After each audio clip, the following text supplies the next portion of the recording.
How would you encapsulate the information that you're looking to present to the law enforcement so that our community knows that they're getting the best training out there? Well, what we're trying to do here today was to expose people to the science of human factors. That's the capabilities and limitations of humans with respect to their performance, and understand how that applies to use of force incidents.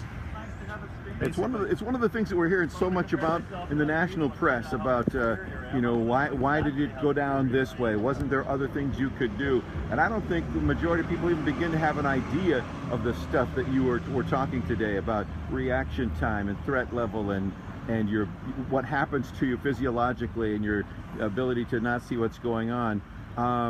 How can this become more mainstream, or can it? I think it can. I mean, the concepts are totally within the grasp of most people.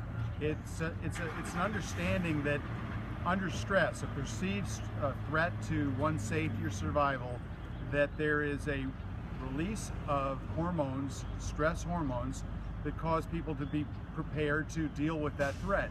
And as a result, people react and act in certain ways.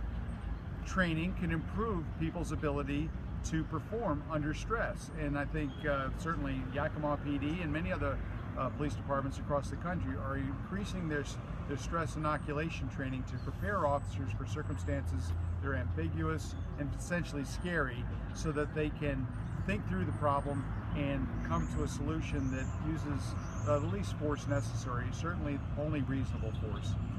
Well, and I guess finally, the public's quick to jump to conclusions when they don't have all the facts and all the information. You know, nature abhors a vacuum. We fill in what we don't know. So much of this information, when you see a second angle, when you see how long it does take to react, and why people, you know, when the criteria is met for threat, that, you know, your body then tells you what you need to do. What would you say to the public about this kind of information, the general public? I'd say, you know, with the news cycle being 24/7 and the increased use of social media, people have an expectation of a quick response to almost any incident that happens.